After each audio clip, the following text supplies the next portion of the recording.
Hello, dear students. Wish you warmly welcome to the new session of English 11 Science in AB School. Today, we are going to learn the grammar point, direct speech, and indirect speech, part 3.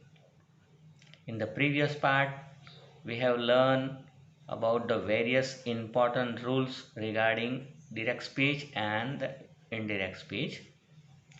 Today, we are going to learn the third rule, the change of sentence, and in that rule, we are going to learn the imperative sentence.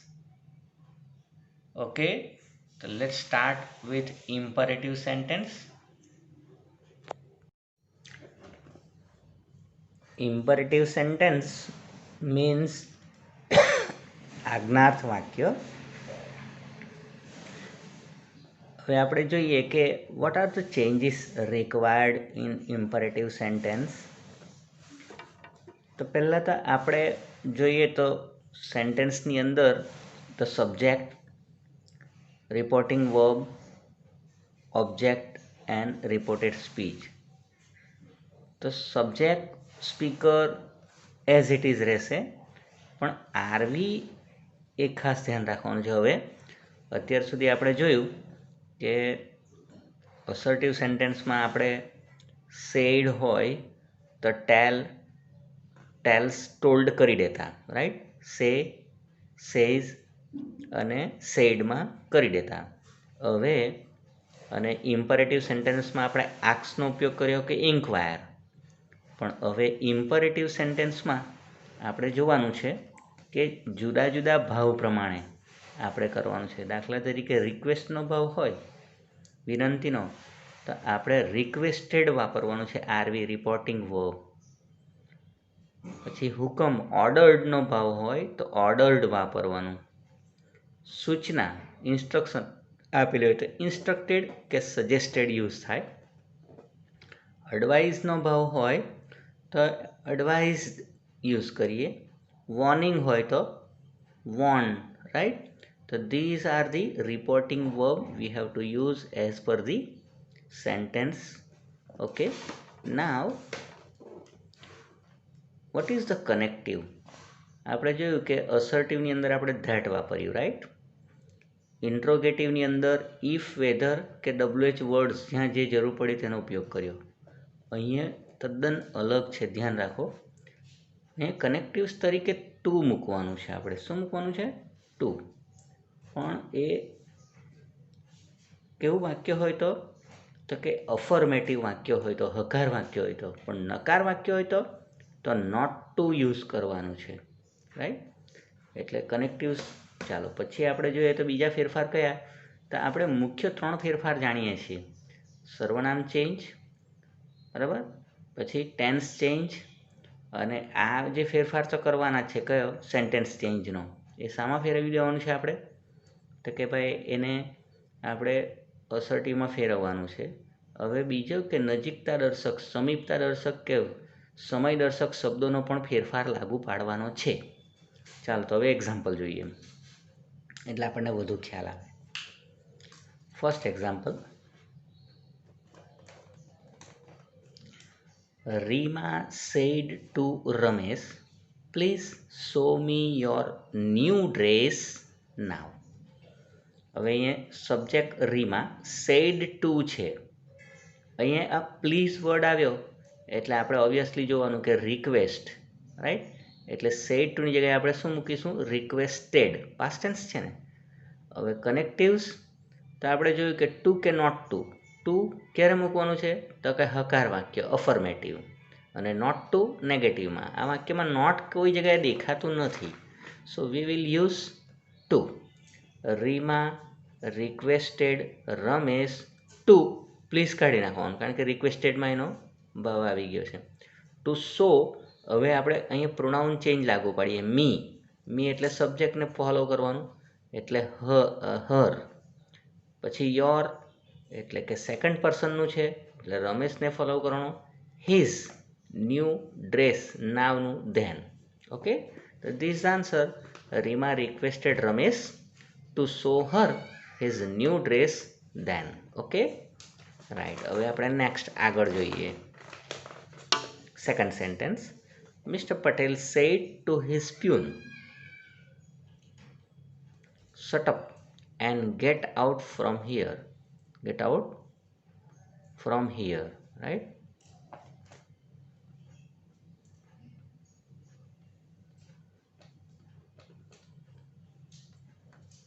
Okay, હવે એનું આપણે જોઈએ તો mister Patel said to his peon shut up. હવે આ words પરથી આપણને લાગે કે it is an order. Okay, તો આપણે જોઈએ mister Patel ordered his peon. હવે આમાં આપણે જે રિક્વેસ્ટેડ ઓર્ડર પછી પણ ટુ લાગતું નથી.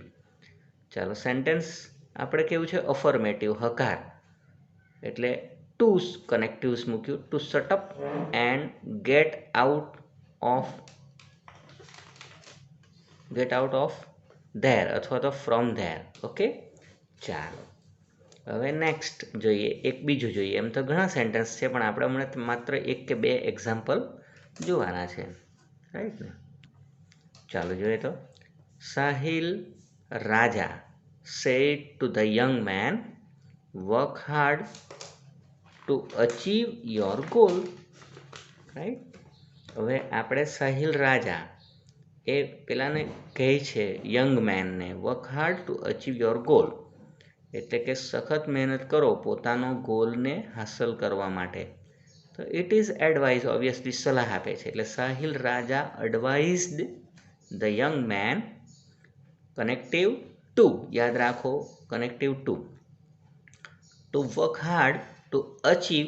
યોર આવ્યું એટલે સેકન્ડ પર્સન એટલે લિસનર, ધ યંગ મેન એટલે હિઝ ગોલ. રાઈટ. ચાલો, તો આ આન્સર થયા એના. ચાલો હવે, અથવા તો અહીંયા હિઝના બદલે, યોરના બદલે ધેર ગોલ પણ યુઝ કરી શકાય. ચાલો, તો આ પ્રમાણે ઇમ્પરેટિવ સેન્ટેન્સમાં આપણે કરવાનું છે. હવે આપણે જોઈએ તો એક્સક્લેમેટરી સેન્ટેન્સ, નવા પ્રકારના વાક્યો આવ્યા. પહેલાં આપણે અસર્ટિવ જોયું, ઇન્ટ્રોગેટિવ જોયું, ઇમ્પરેટિવ, અને આ એક્સક્લેમેટરી એટલે ઉદ્ગાર વાક્ય. ઉદ્ગાર વાક્યમાં શું કરવાનું છે, કયા કયા ચેન્જીસ રિક્વાયર્ડ છે? તો કે ભાઈ પહેલું તો સબ્જેક્ટ એઝ ઇટ ઇઝ, આરવી જોઈએ. સેડ ટુ આપેલું હોય તો તેની સાથે આપણે એક્સક્લેમ ટુની સાથે વાક્યના ભાવ મુજબ શબ્દો મૂકવાના છે. એટલે વાક્યનો ભાવ કેવો હોય તો શું મૂકવાનું? તો આનંદનો ભાવ. એ આપણને કેવી રીતે ખબર પડશે? તો કે શબ્દ હોય હુર્રા, હુર્રે, આનંદ વ્યક્ત કરતા શબ્દો હોય તો આપણે વિથ જોય, એક્સક્લેમ વિથ જોય એવું લખવાનું છે. દુઃખનો ભાવ હોય એ આપણને કેવી રીતે ખબર પડશે? અલાસ. આ રીતે વર્ડ હોય તો આપણે ખબર પડી જાય કે આ સોરો, એટલે આપણે વિથ સોરો યુઝ કરવાનું છે. રાઈટ. ચાલો, પ્રશંસાનો ભાવ હોય તો બ્રેવો શબ્દ હોય, બ્રેવો એટલે પ્રશંસા, તો આપણે પ્રેસ શબ્દ વાપરવાનો છે. અહીંયા આપણે પ્રેસ યુઝ કરી શકાય. પછી આશ્ચર્યનો ભાવ હોય તો ઓ, આ, વાવ, આ આશ્ચર્યનો ભાવ રજૂ કરે શબ્દો, તો આપણે વિથ સરપ્રાઇઝ યુઝ કરવાનું છે. રાઈટ. ચાલો, અને છેલ્લે તિરસ્કારનો ભાવ હોય તો વિથ ડિસ્ગસ્ટ. રાઈટ. તો આ ભાવ પ્રમાણે આપણે એક્સક્લેમની સાથે એક્સક્લેમ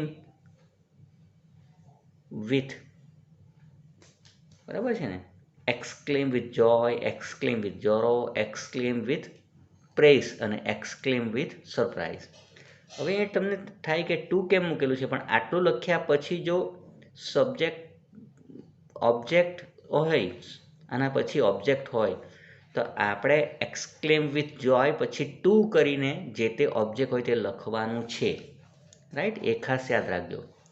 ચાલો, હવે કનેક્ટિવ્સ તરીકે તો ફરી એકવાર ધેટનો નંબર લાગ્યો. એટલે તો પહેલાં ધેટ શામાં વપરાયેલું? અફર્મેટિવ સેન્ટેન્સમાં. ઇન્ટ્રોગેટિવમાં ઇફ ડબલ્યુએસ શબ્દ, ઇમ્પરેટિવમાં ટુ નોટ ટુ, અહીં ફરી પાછું ધેટ વાપરેલું. બીજું, વોટ અને હાવ જેવા શબ્દોને દૂર કરવાના છે. એટલે what a beautiful picture it is, તો તેમાં વોટને દૂર કરવું પડશે આપણે. હાઉ બ્યુટિફુલ ઇટ ઇઝ, તો ત્યાં આપણે હાવને દૂર કરવું પડશે. બીજા ઉદ્ગાર બતાવે તેવા શબ્દો આપણે જોઈ ગયા કેમ અલાસ છે, હુર્રા છે, બ્રેવો, ઓ, આઉચ એ ઉદ્ગાર બતાવે એ આપણે દૂર કરવા પડશે. કેમ? તો કે આપણે ફિલિંગ્સ પ્રમાણે with joy, with sorrow, with disgust, બરાબર ને? તો આ આપણે બધું સરપ્રાઇઝ મૂકવાના છે એટલે તેમાં ફિલિંગ્સ આવી જાય એટલે this word should be removed. Okay, now આપણે બીજા કયા ફેરફાર લાગુ પડવાના છે? તો કે પ્રોનાઉન ચેન્જ, બરાબર, એ તો લાગુ પાડવું જ પડે. બીજું ટાઈમ ઇન્ડિકેટિંગ વર્ડ્સ છે એટલે કે સમય દર્શાવતા શબ્દો. ટુડે વાળો હોય તો ધેટ ડે થઈ જાય, યસ્ટરડે હોય તો પ્રીવિયસ ડે થઈ જાય, કે જે કંઈ હોય તે પણ લાગુ પાડવાના છે. ઓકે, જોઈએ બે એક એક્ઝામ્પલ જોઈએ એટલે આપણને વધારે ખ્યાલ આવશે. Raja said to Shyam, hurray, we have won the match today. We have won the match today.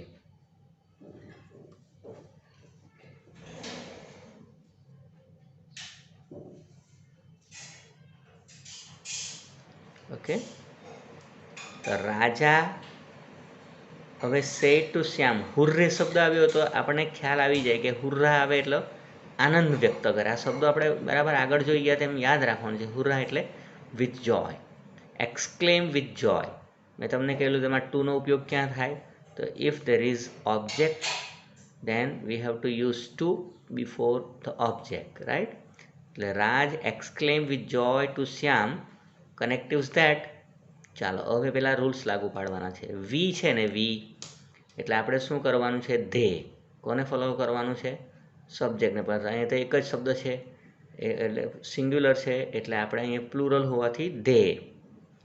They von છે એટલે ટેન્સનો જે રૂલ્સ લાગુ પાડશે અહીંયા. વોન છે એટલે હેડ વોન, બરાબર ને? હેડ વોન કેમ? તો અહીંયા સેડ આવેલું હતું એટલે હેડ વોન ધ મેચ. ટુડેનું શું થઈ જશે? તો ટુડેનું શું થઈ જાય? That day. વેરી ગુડ, તે મૂકવાનું છે. ચાલો નેક્સ્ટ.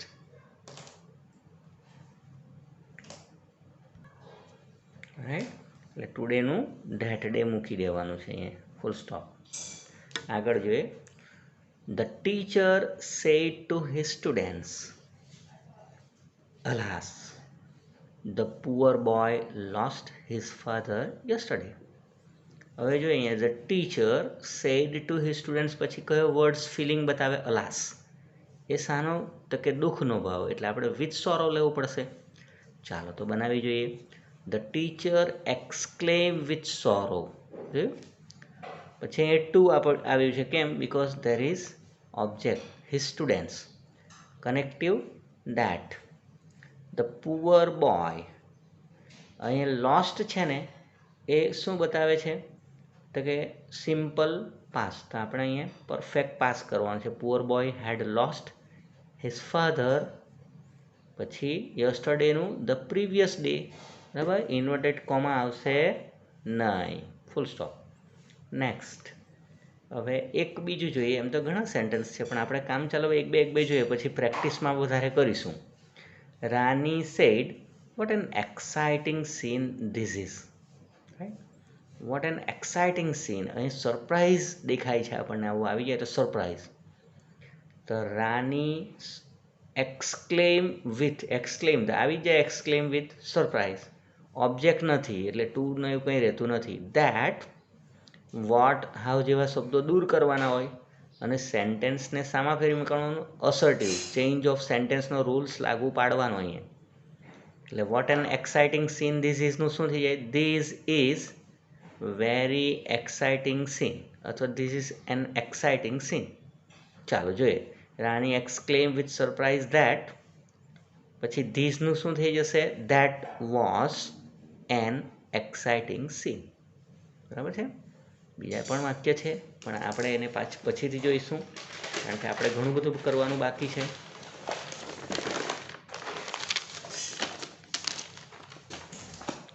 ચાલો હવે સેન્ટેન્સ હવે જે જોવાનું છે તે 11-12ની અંદર જે આપણે વ્યવસ્થિત શીખવાનું છે તે. કેટલીક વાર સેન્ટેન્સ વિથ લેટ એટલે લેટવાળા વાક્યો આવે તો શું કરવાનું? તો લેટ પછી કર્મના સ્થાને આવતા મી, હિમ, હર, ઇટ, ધેમ વગેરે જો આવે તો આપણે શું કરવાનું છે?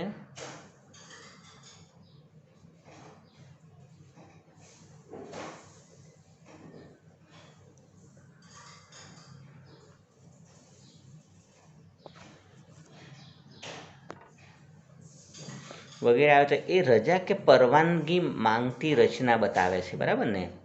એટલે લેટ પછી મી, હિમ, હર, અસ નહીં, તે સિવાયના દેખાય છે આપણને.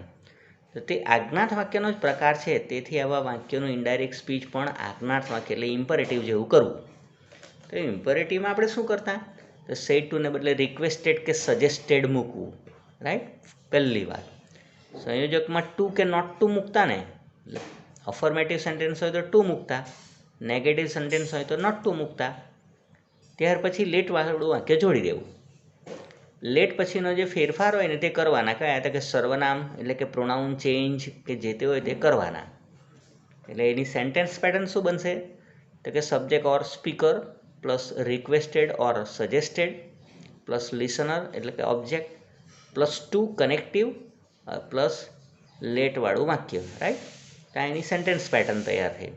હવે એકાદ બે એક્ઝામ્પલ જોઈએ. Arpan said, let me go home sir. હવે અહીંયા અર્પણ સેડની જગ્યાએ આપણે શું વાપરવાનું? રિક્વેસ્ટેડ વાપરવાનું છે, કારણ કે ટીચરને કહે છે એટલા માટે. અર્પણ રિક્વેસ્ટેડ હિઝ ટીચર, પછી ટુ કનેક્ટિવ, પછી લેટવાળું વાક્ય જોડવાનું છે. લેટ મી છે ને, અહીંયા પેલો ફેરફાર લાગુ પાડવાનો. કયો? Pronoun change. એટલે મી એટલે ફર્સ્ટ પર્સન, એટલે અર્પણને ફોલો કરવું. લેટ હિમ ગો હોમ, બરાબર ને? Go home. ચાલો આગળ. Second sentence. Mauli said to her father, let me take my decision myself, right? અહીંયા મૌલી ઇઝ અ ગર્લ અને સેડ ટુ એટલે અહીંયા આપણે જોઈએ તો શાનો ભાવ છે? તો requested. Mauli requested his father, અહીં ટુ લગાડવાનું નથી, યાદ રાખજો. કનેક્ટિવ ટુ લેટ મી મૌલીને ફોલો કરો. Her take my once again first person Mauli એટલે હર ડિસિઝન હર સેલ્ફ. અહીંયા બરાબર મૌલીને ફોલો કરવાનું છે ને એટલે. તો આ રીતે લેટવાળા વાક્યમાં ધ્યાન રાખવાનું છે. હવે લેટની અંદર બીજો પ્રકાર જોઈએ. તો લેટની સાથે અસ આવે તો અસ સિવાયના તો આપણે જોઈ લીધા. તો મોટે ભાગે દરખાસ્ત કે સૂચન રજૂ કરે, તેથી ઇનડાયરેક્ટ સ્પીચમાં નીચે પ્રમાણે અલગ છે ખાસ. આરવી રિપોર્ટિંગ વર્બના સ્થાને પ્રપોઝ ટુ મૂકવું. પેલું રિક્વેસ્ટેડ સજેસ્ટેડ નહીં, પ્રપોઝ ટુ. સંયોજક તરીકે ધેટ, પહેલાંમાં ટુ મૂક્યું આજ્ઞાર્થ વાક્ય પ્રમાણે, અહીંયા ધેટ વાપરવાનું છે. પછી કરતા પછી એટલે કે સ્પીચમાં સબ્જેક્ટ પછી શુડ કે વુડ મૂકવું, એટલે સેન્ટેન્સ પેટર્ન આવી થશે.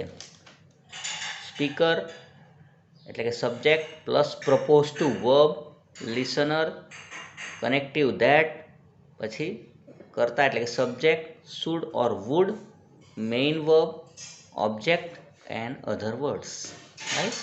હવે જોઈએ લેટની સાથે મીનો પ્રયોગ પણ કેટલીક વાર દરખાસ્ત કે સૂચન માટે થયો હોય તો ઇનડાયરેક્ટ આપણે આ રીતે કરવું. હવે બે એક્ઝામ્પલ જોઈએ એટલે આપણને ખ્યાલ આવે. Bijal said, let me help you in your kitchen mummy. હવે Bijal propose to her mother, આપણે પ્રપોઝ ટુ વાપરવાનું. હર મધર, પ્રપોઝની સાથે ટુ આવશે, બરાબર? રિક્વેસ્ટેડ સાથે નહીં આવેલું પણ અહીંયા આવશે. ધેટ મી, અહીં લેટ કાઢી નાખવાનું છે. હવે me help you, let me help એટલે અહીંયા મી એટલે બીજલને ફોલો કરવાનું.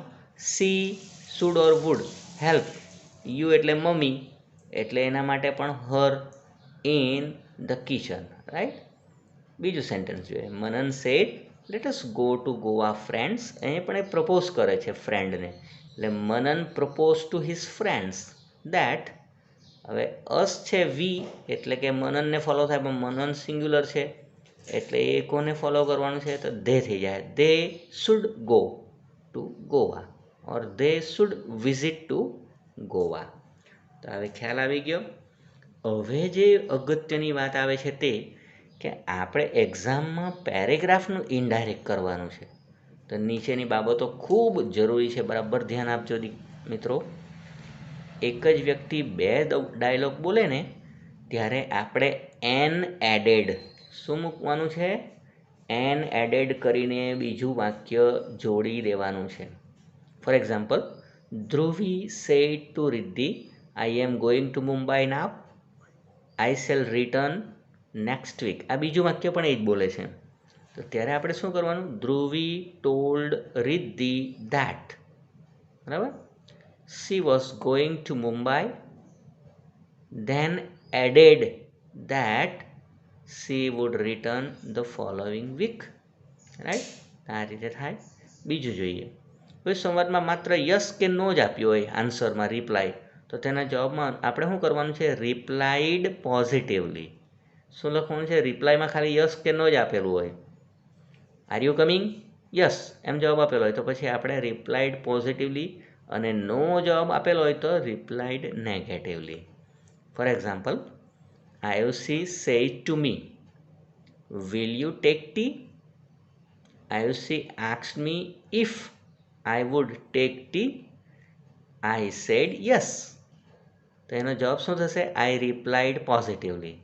પણ આઈ સેડ નો એમ કહ્યું તો આઈ રિપ્લાઇડ નેગેટિવલી. સમજાયું? યસનો ઉપયોગ આવેલો હોય તો ખાલી એટલે વ્યવસ્થિત આપણે કરવાનું છે. હવે ડાયલોગની અંદર જ્યારે માત્ર પ્રશ્નસૂચક શબ્દ જ હોય ત્યારે પ્રશ્નનો જવાબ પણ પૂરા વાક્યમાં, અથવા પ્રશ્ન જો ખાલી થોડો જ હોય, વોટ, વેન એટલું જ હોય, તો એ પ્રશ્ન પૂરા વાક્યમાં પૂછવો પડે. બરાબર ને? For example, Sheela said, I shall come to meet you. Aastha said when. હવે અહીંયા આપણે જોઈએ તો ખાલી વેન એટલું જ છે, પ્રશ્નસૂચક શબ્દ ખાલી આટલો જ છે. પણ આપણે જ્યારે ઇનડાયરેક્ટ સ્પીચ કરીશું ત્યારે પ્રશ્નસૂચક શબ્દ જે ખરો તેનો જવાબ આખો લેવો પડશે. For example, Sheela told Aastha that she would go to meet Har.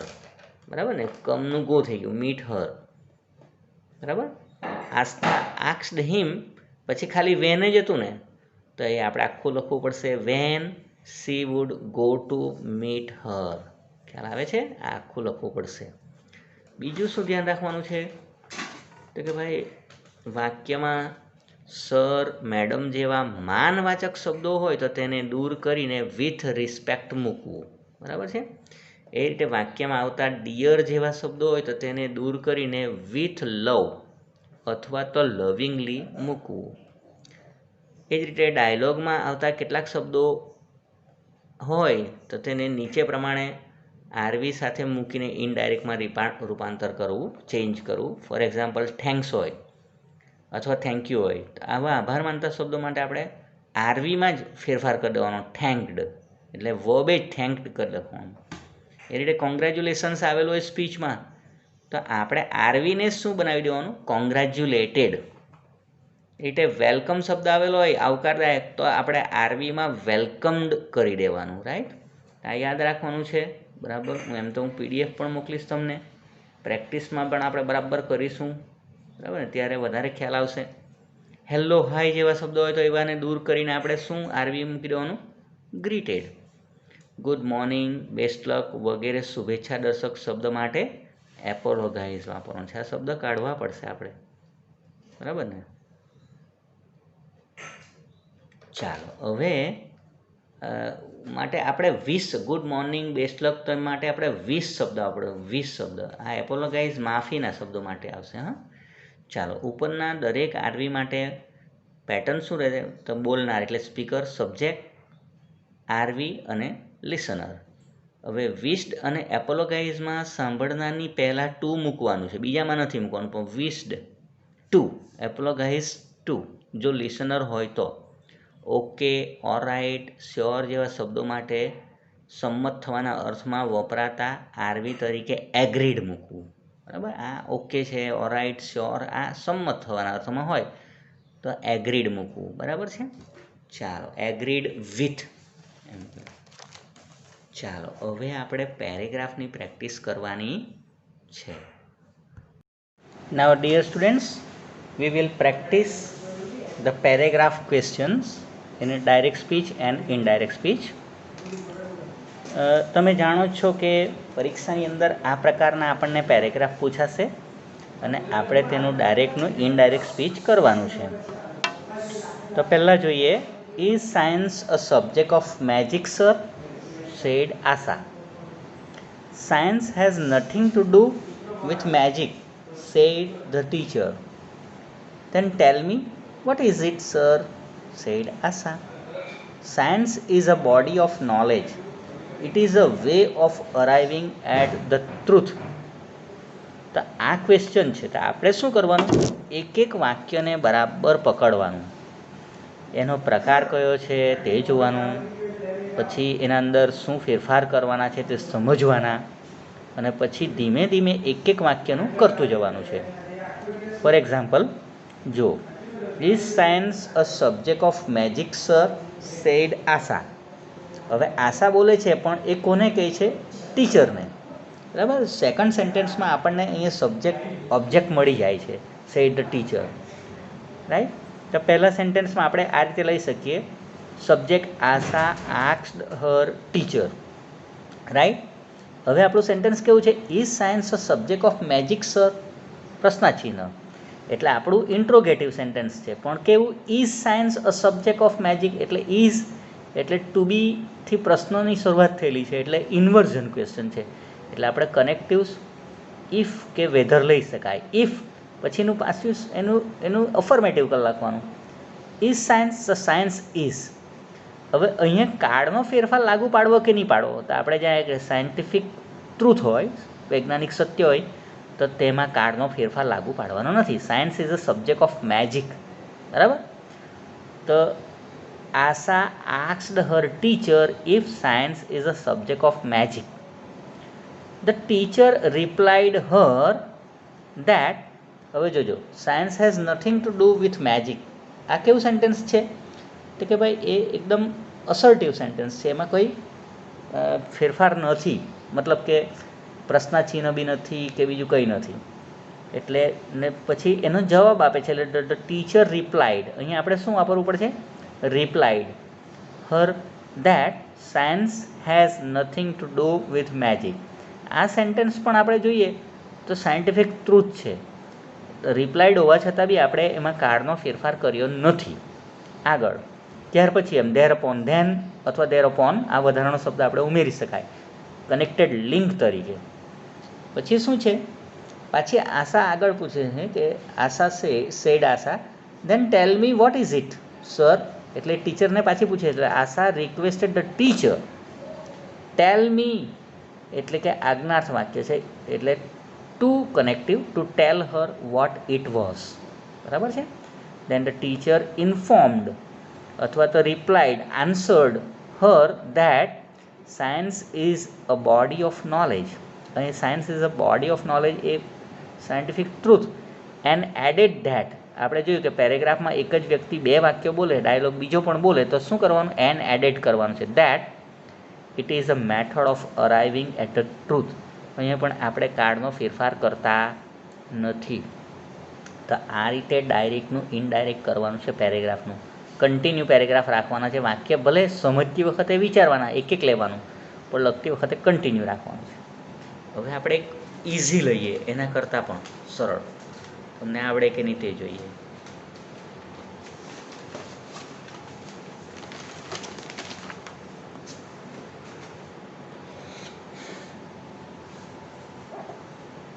Mother sad, અહીંયા ડાયલોગના ફોર્મમાં, oh Naseem, I have lost my purse. Naseem, don't worry mummy, your purse is here. Mother said, thank you dear. હવે આ 3 લીટીનો ડાયલોગ છે, પૂછાય એવો છે, સરસ મજાનો પરીક્ષામાં. તો એનું ઇનડાયરેક્ટ સ્પીચ આપણે જોઈએ. તો કે ભાઈ મધર, અહીંયા એક્સક્લેમેશન માર્ક છે, જોયું નસીમ, એટલે મધર એક્સક્લેમ્ડ. હવે લોસ્ટ થયું છે એટલે એક્સક્લેમ with sorrow.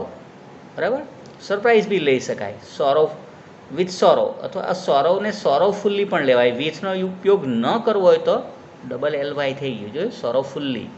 That she had lost her purse. I have લોસ્ટનું સી હેવનું હેડ થઈ ગયું. બરાબર. Had lost her purse. બરાબર છે. પછી નસીમનું રિપ્લાય છે, એટલે Naseem said don't worry mummy your purse is here. એટલે નસીમ ટોલ્ડ હર મધર, બરાબર. ડોન્ટ વરી, હવે એ આજ્ઞાર્થ વાક્ય એટલે નોટ ટુ વરી, બરાબર, not to worry.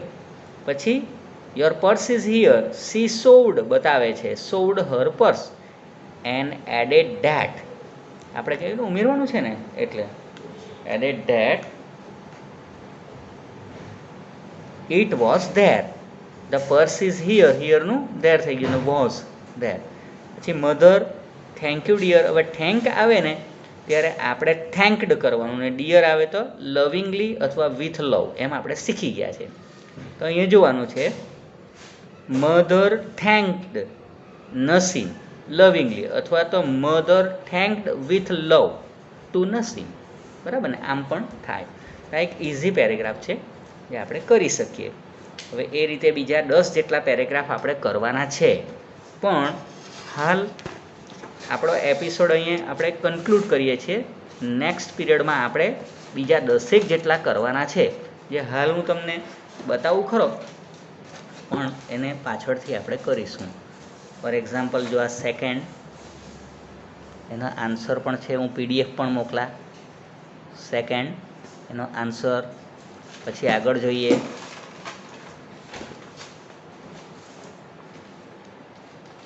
Third one, એનો આન્સર હું કરાવીશ ત્યારે કરીશ. ફોર્થ વન, એનો આન્સર અહીં લખીશું. ફિફ્થ વન હું તમને સમજાવતો જઈશ અને કરતો જઈશ નેક્સ્ટ એપિસોડમાં. 6, 7, 8, પછી 9 and 10. You can see here 9 with answer, right? 10 with answer, બરાબર છે. આ રીતે આપણે કરીશું. ડોન્ટ વરી, એકદમ ઇઝી છે, અને ધીમે ધીમે આપણે આગળ જે શીખી ગયા તે નિયમ મુજબ આપણે કરતું જવાનું છે. વધુ પ્રેક્ટિસ કરીશું એટલે એકદમ પાક્કું થઈ જશે. ત્યાં સુધી good bye, have a nice time.